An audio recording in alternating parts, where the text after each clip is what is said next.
حضرت فضیل بن عیاض رحمۃ اللہ علیہ ڈاکو تھے، اور نرے ڈاکو نہیں تھے، ڈاکوؤں کے سردار تھے۔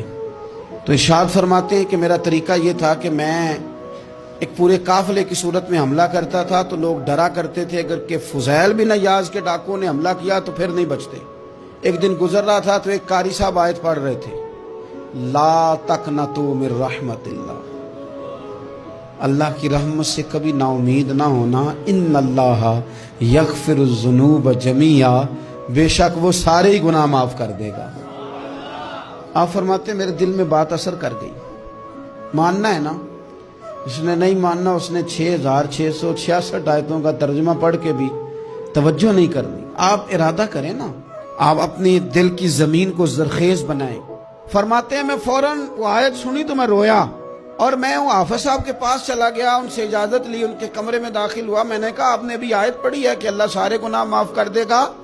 تو جس بندے نے کئی سال ڈاکے ڈالے ہوں، بیٹیاں روتی رہتی ہوں پر وہ مال لے کے آ گیا ہو، مائیں واسطے دیتی رہتی ہوں پر وہ لوٹ کے نکل آیا ہو، اب جی اگر وہ بندہ بھی سچے دل سے توبہ کرے تو اللہ معاف کر دیتا ہے۔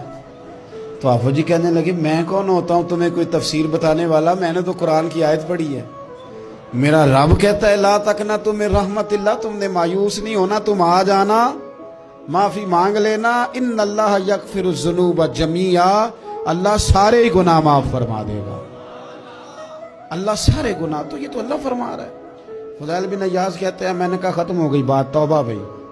واپس آیا تو وہ میرے ساتھ جو تھے نا ان سے میں نے کہا سردار نیا تلاش کر لو بھائی۔ اب ارادے بدل گئے، پروگرام کچھ اور ہو گیا۔ اب تو لوگ ہمیں تانے دیں گے، اب تو لوگ باتیں کریں گے کہ اوتھے کی لین جانا ہے۔ فضیل بن عیاض کہنے لگے بس بھائی توبہ کرنی، اب تم کوئی اور سردار تلاش کر لو۔ اور اوپر سے نہیں کہا، توبہ کی تقریریں نہیں کی، دوسروں کو میسج نہیں بھیجے، اور لیکچر نہیں جھاڑے، رو کے کہا، درد سے کہا، دل سے کہا۔ تو وہ جو باقی کے تھے نا ان پر سردار کی بات کا اثر ہوا، کہنے لگے سردار ہم نے سردار نیا نہیں ڈھونڈنا، اگر چوریاں مل کے کی ہیں تو اب تو اس طرح تو نہ کر، توبہ بھی مل کے ہی کریں گے، اب اللہ بھی مل کے ہی کریں گے، اب بس تو اگر ادھر جائے گا تو ہم بھی تو جائیں گے نا۔ اللہ اکبر۔ فضیل بن عیاض کہتے ہیں ظاہر ہے مال لوٹا کرتے تھے، میں نے مسئلہ پوچھا علماء سے تو انہوں نے بتایا کہ یہ تو حقوق العباد کا مسئلہ ہے، جو لوٹا ہے وہ تو واپس کرنا ہی پڑے گا۔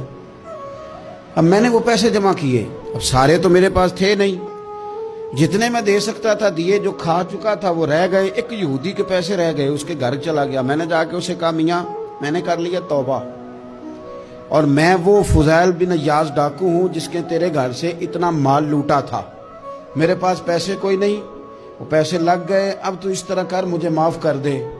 وہ کہنے لگا نا جناب، یہ بھی کبھی کبھی ہوتا ہے، لوگ نا شرافت کو بزدلی سمجھ لیتے ہیں۔ فضیل بن عیاض سے کہنے لگا میں تو پیسے لوں گا، ایسے تو نہیں معاف کرتا۔ آپ فرمانے لگے پیسے تو کوئی نہیں، یہ سچی توبہ ہے۔ وہ کہنے لگا پھر اس طرح کرو میری اونٹوں کو چارہ ڈالو، پیسے پورے ہوئے تو چلے گا نا۔ کل ڈاکو تھے، ابھی وہ تلوار چلانی آتی ہے، نیزہ چلانا آتا ہے، ڈٹنا آتا ہے، اعصاب مضبوط ہیں، مسئلہ کوئی نہیں، لیکن توبہ سچی کی ہے نا، یہ سچی توبہ والے لوگوں کا طریقہ ہے۔ اس سے کہہ سکتے تھے کہ جا آج تھو لب دینی لے لے، تجھے کہا معاف کر دے، تو تیار ہی نہیں ماننے کو۔ حضرت فضیل بن عیاض کہنے لگے اگر اونٹوں کو چارہ ڈالنے سے تو معافی دیتا ہے نا تو میں تیرے اونٹوں کو چارہ ڈالنے کو بھی تیار ہوں۔ کیوں کہ راضی اللہ کو کرنا ہے، اپنے ضمیر سے بوجھ اتارنا ہے، بندوں کے سامنے سرخرو نہیں ہونا، اللہ کے حضور ہونا ہے۔ توبہ کا مطلب ہے رب کوئی بارگاہ میں سرخرو ہونا، بندوں کے سامنے نہیں۔ حضرت فضیل بن عیاض سے کہنے لگے ڈالیں گے تیرے اونٹوں کو چارہ، کیوں نہیں ڈالنا۔ 2-4 دن چارہ ڈالا تو وہ یہودی ایک دن کہنے لگا کہ یہ نا ٹھیکریوں سے بڑی ہوئی تھیلی ہے، یہ تو ذرا اٹھا کے لا۔